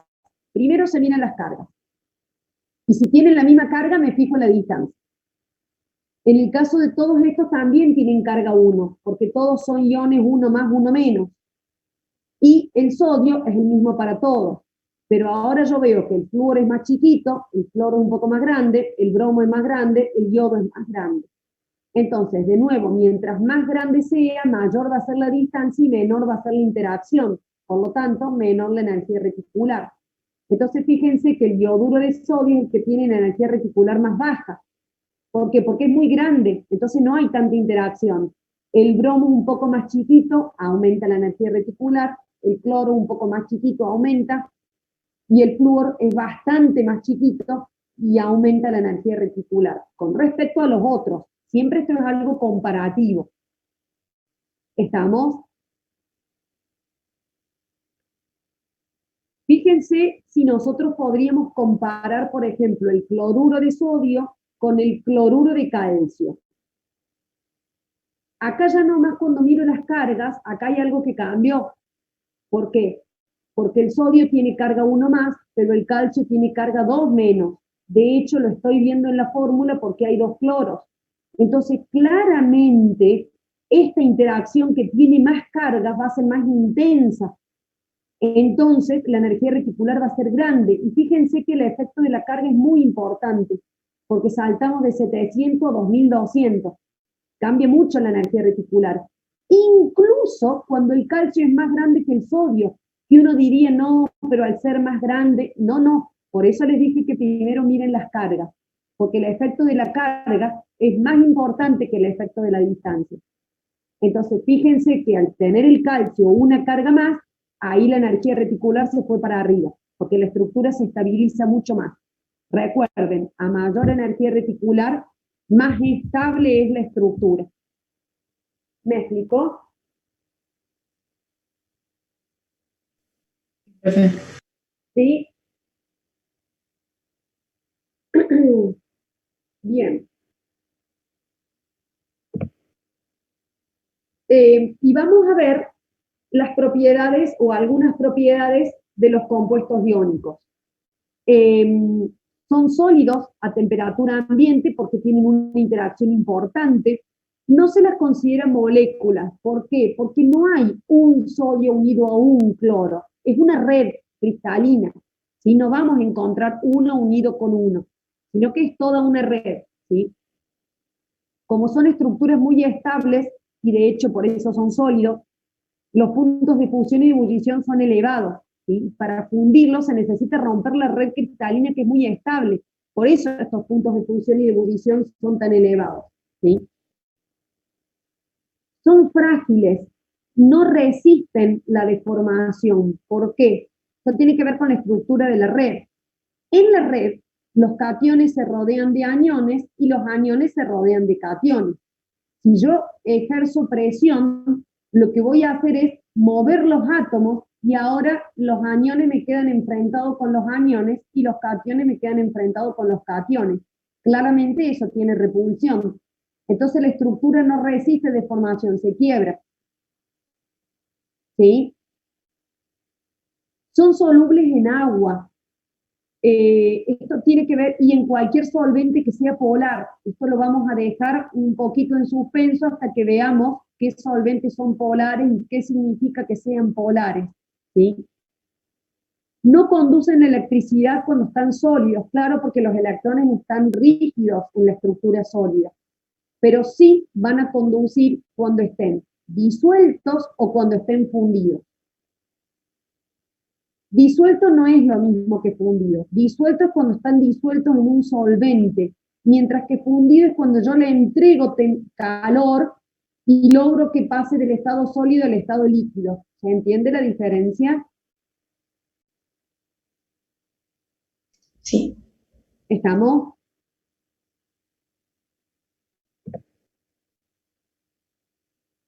Bueno, les quiero dar algunas ideas con respecto al enlace covalente, ¿sí? Y les voy a pedir que después terminen de ver y vean bien el videito, y cualquier duda lo terminamos de ver la clase que viene, pero quiero avanzar un poquito más para que puedan hacer esta comparación entre el iónico y el covalente. Ya dijimos que en el covalente los electrones se comparten, ¿sí? De la misma manera, la estructura se estabiliza. Ahí estamos, digamos, vale lo mismo. Cuando se forma un enlace covalente, la estructura se estabiliza, ¿sí? Ahora, se va a formar un enlace cuando se comparte un par de electrones, o dos electrones, como le quieran llamar, pero dos electrones compartidos, o un par, ¿sí? Van a estar formando un enlace, ¿sí? Con respecto a la estructura de Lewis, ¿sí? Acá lo vemos, fíjense y tengan presente que cuando veíamos los iónicos se formaba el catión y el anión. Ahora no se va a formar ni catión ni anión, porque los electrones se comparten. Fíjense, Profe, sí, tengo una consulta. En el ion era un metal con un no metal. Acá son dos metales, o digo dos no metales. cuando vos tenés dos metales, claramente el enlace es metálico, así que ese lo sacamos de juego en este momento. En el caso de los iónicos, como vos dijiste, era un metal y un no metal. En el caso, me parece que yo por acá se los escribía, por ahí está escrito esto, ¿sí? En el caso de los covalentes, ¿pueden ser dos no metales o pueden ser especies que tengan una pequeña diferencia de electronegatividad? ¿Sí? Hay que fijarse en la diferencia de electronegatividad, ¿sí? Pero obviamente cuando vos miras la tabla, cuando vos unís dos no metales que están en la misma zona de la tabla periódica, claramente van a tener una baja diferencia de electronegatividad, porque si están cerca en la tabla periódica, y es porque, es porque la diferencia de electronegatividad es pequeña, ¿sí? Pero digamos, van a ser o dos no metales o dos especies que tengan una baja diferencia de electronegatividad, ¿sí?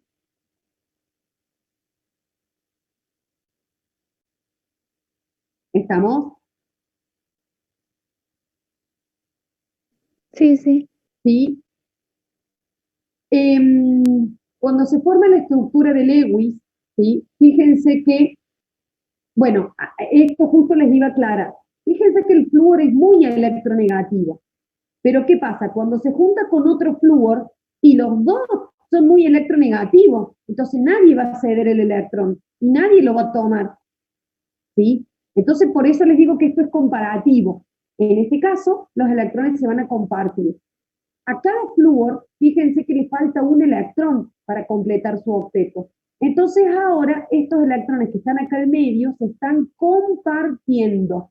Y cuando yo cuento el octeto, lo cuento para los dos. Entonces, este flúor tiene 2, 4, 6, 8 electrones a su alrededor. Y este otro flúor también, porque estos electrones valen para los dos flúor porque están siendo compartidos.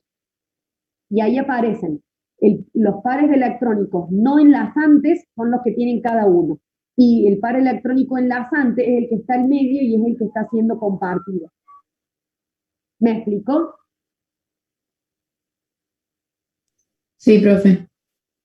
Acá estaba lo que me preguntaban recién de los metales, no metales, de quiénes lo formaban. ¿Quiénes van a formar enlace covalente? O dos no metales o elementos que tengan una electronegatividad similar, ¿sí? O igual, ¿sí? Pero que no, nunca dos metales, porque si yo tengo dos metales, el enlace es metálico, ¿estamos? Bueno, el enlace se forma cuando se comparten pares de electrones.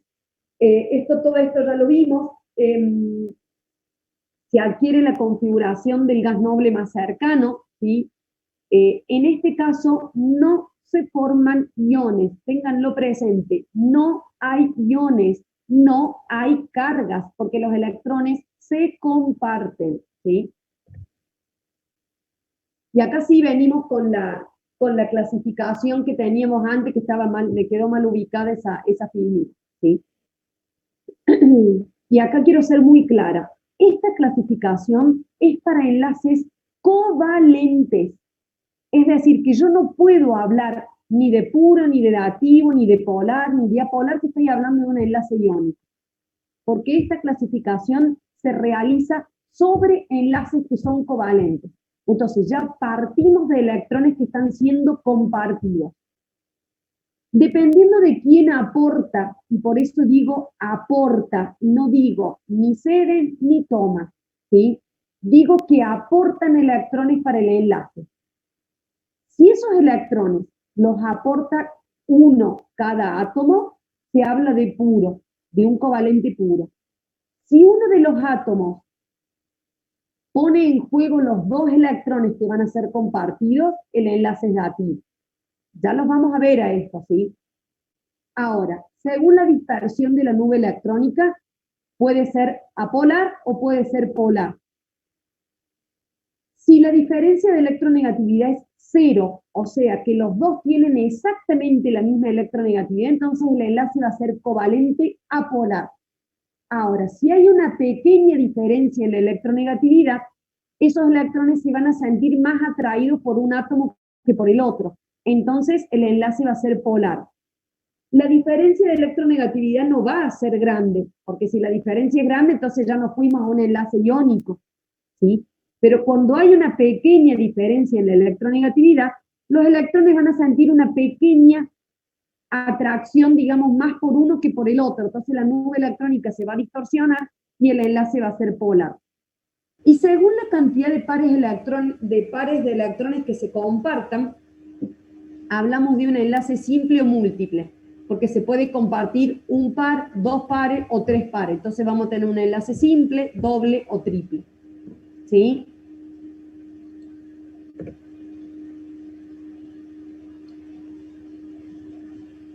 ¿Estamos hasta acá?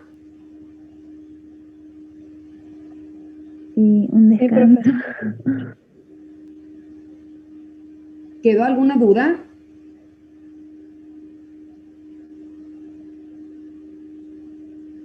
No, hasta acá no. ¿Hasta acá no? ¿Sí? Bien. Bueno, ya se los mencioné, pero acá se los comento y les muestro ejemplos. Un enlace covalente puro, ¿sí? Cuando cada átomo aporta un electrón para formar el enlace. Acá tenemos el ejemplo. Un cloro pone en juego uno de sus electrones y el otro cloro pone en juego uno de sus electrones. Entonces ahora estos dos electrones se comparten, pero uno era de un cloro y el otro era del otro cloro. Entonces ahí se habla de un enlace covalente puro, ¿sí? ¿Cuándo hablamos de un enlace covalente dativo? Cuando un átomo dona los dos electrones. Cuidado que cuando digo dona, no me refiero que los libere, porque recuerden que estamos analizando enlaces que son covalentes, ¿sí? Entonces los electrones se comparten.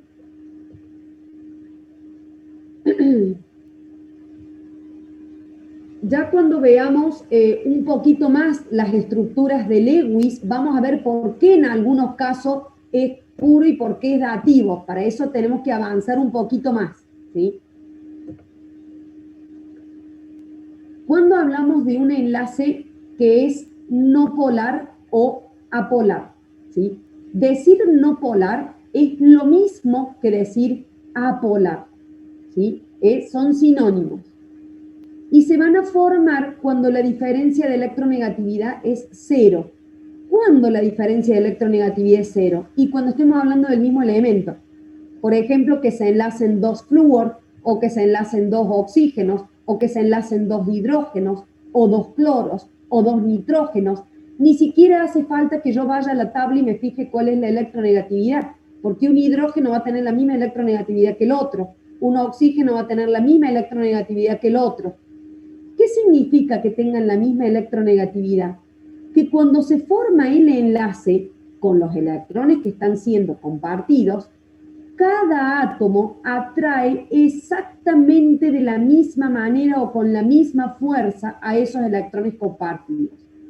Lo que significa que la nube electrónica se va a localizar de manera homogénea. ¿Por qué? Porque esos electrones compartidos como están siendo compartidos, van a rodear a los dos átomos, pero esos electrones van a pasar el mismo tiempo cerca de un flúor que del otro flúor, o cerca de un oxígeno que del otro oxígeno.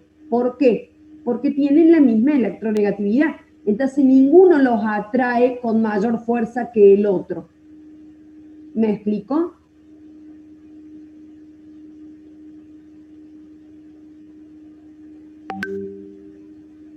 Sí, sí. Sí, profe. ¿Sí? A mí, Bien. profe, no me quedó claro el enlace dativo. A ver, es posible que no les quede claro porque tenemos que ver un poquito más de estructuras de Lewis. Pero, mirando este ejemplo, ¿sí? Siempre en un covalente hay dos electrones que se están compartiendo. Ahora, ¿de quién eran esos electrones? Si uno era de un átomo y otro era del otro, o sea que cada uno de los átomos aportó un electrón para el enlace, ahí hablamos de que es puro. Ahora, si un elemento no aportó nada y el otro elemento aportó los dos electrones, que también van a ser compartidos porque el enlace es covalente, pero ¿quién aportó esos electrones? Si los aportó uno de los elementos y el otro no aportó nada, entonces es dativo. Cuidado, o coordinado, que es lo mismo. Cuidado que cuando uno dice dativo, de nuevo, siempre tengan en claro que el enlace es covalente, con lo cual nadie da, libera ni cede porque no hay iones. Los electrones se comparten. Pero ¿quién pone en juego esos electrones? Si esos electrones fueron puestos en juego uno de cada uno, es puro. Si una especie puso en juego dos de esos electrones y el otro elemento no aportó nada, entonces es dativo. Sí, ahora quedó re claro. ¿Quedó clara la diferencia? Sí, Repito, va a ser más clara cuando podamos ver las estructuras de Lewis y ustedes se den cuenta por qué esos electrones los aporta uno cada uno o es que uno aporta los dos. ¿Me explico? Pero tengan en cuenta esto, siempre que el enlace es covalente, esos electrones se comparten, con lo cual no hay iones, no hay cargas, nadie perdió y nadie tomó electrones, ¿sí?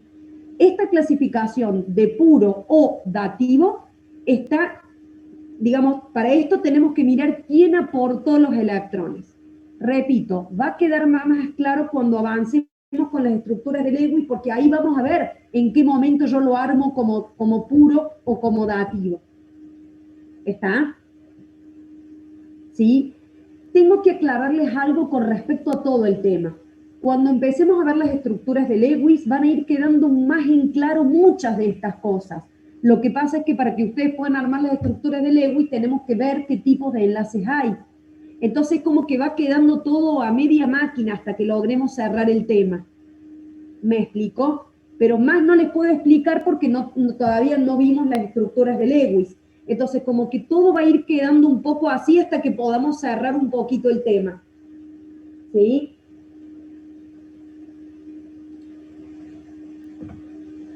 Bien. Otra cosa importante, dativo o coordinado es lo mismo, ¿sí? Pero que quede claro que dativo no significa que los electrones se ceden, ¿eh? No.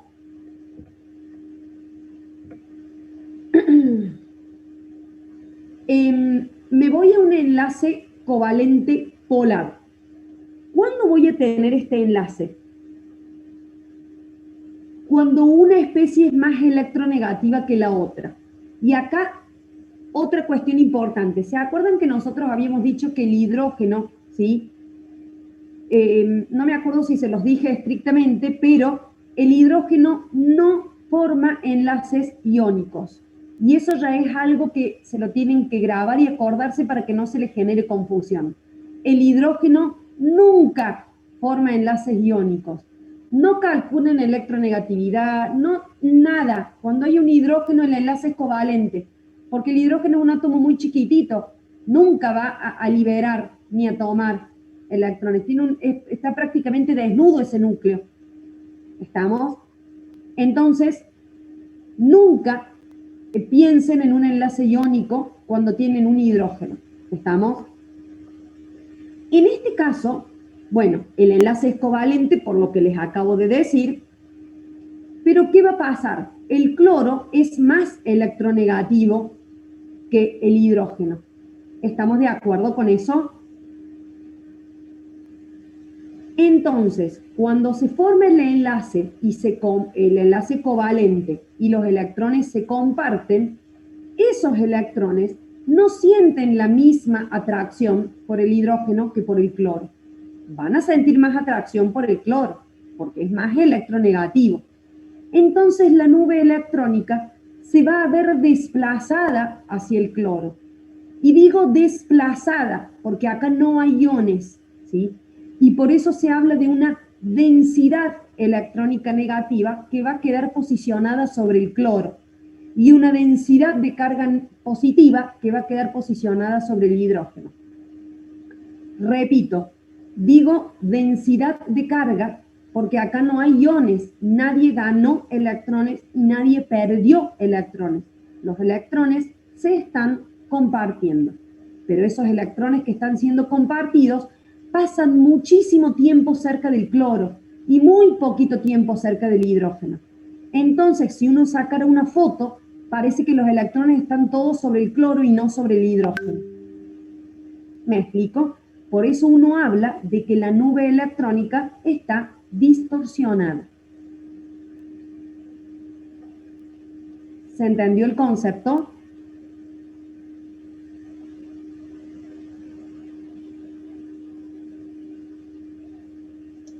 Lo de la densidad más o menos. Bien. Entonces, vuelvo para que quede claro esto. Tenemos un enlace covalente, ¿sí? En donde los electrones están siendo compartidos. Esos electrones que se comparten, ¿qué significa que se compartan? Que ahora pertenecen a las dos nubes electrónicas. Entonces, esos electrones compartidos giran alrededor del cloro y también alrededor del hidrógeno, ¿sí? ¿Estamos de acuerdo con eso? Cuando se comparten, ahora esos electrones como que pertenecen a los dos átomos. ¿Estamos hasta ahí? Sí. ¿Sí? Ahora, como en este ejemplo hay uno de los átomos que es un poquito más electronegativo que el otro, si bien los electrones se comparten, esos electrones compartidos no se sienten igualmente atraídos por un átomo que por el otro. Se sienten mucho más atraídos por el cloro. Entonces van a pasar mucho más tiempo cerca del cloro que cerca del hidrógeno. Porque el núcleo del cloro los atrae más. Se están compartiendo, pero el cloro los atrae más que el hidrógeno. Entonces van a pasar más tiempo cerca del cloro que del hidrógeno. ¿Hasta ahí me siguen? Sí. Porque el cloro es más electronegativo. Exactamente.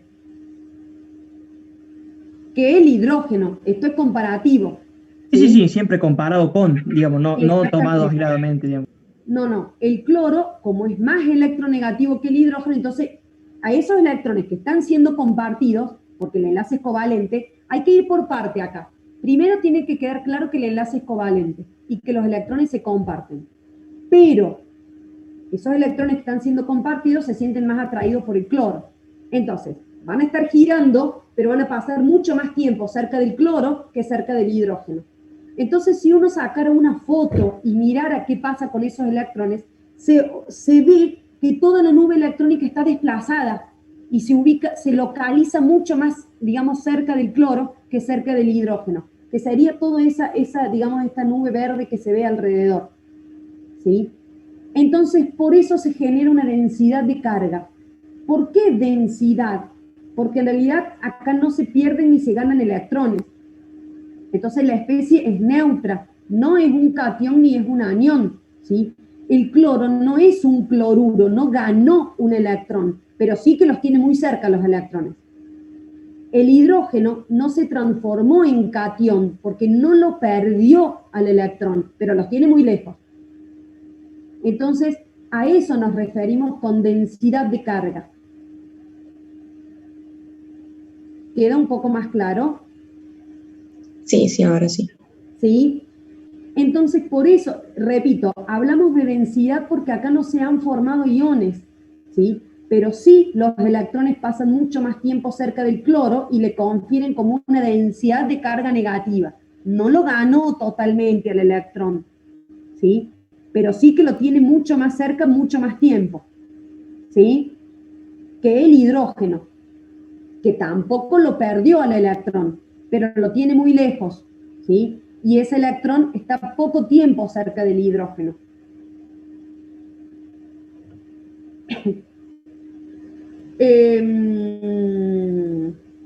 Bueno, me parece que hasta acá podemos llegar, ¿sí?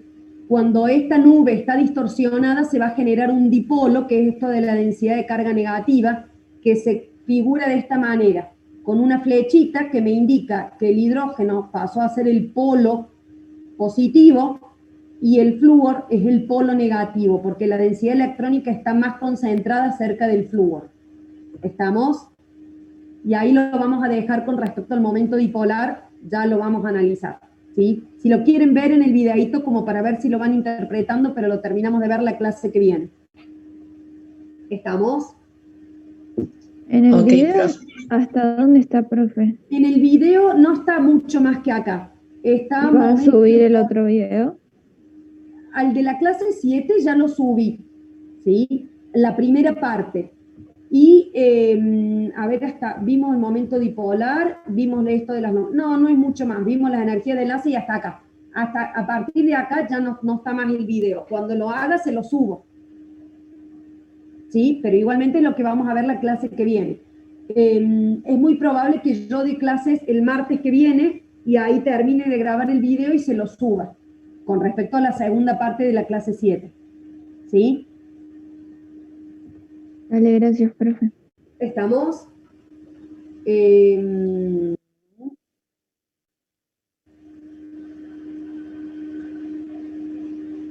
Bien. Sé que aproximadamente martes, miércoles estaré subiendo la segunda parte. Exactamente. Bien. Entre martes y miércoles les voy a estar subiendo la segunda parte, ¿sí? En el videíto que está subido hay un poquitito más de lo que nosotros vimos en la clase, pero no mucho más, ¿sí? Perfecto, profe, muchas gracias. No, de nada, chicos. Gracias a ustedes. Gracias, Nos vemos. profe. Nos vemos. Gracias. Buen fin de... No, profe, gracias. Chao. Chao, profe, nos vemos, gracias.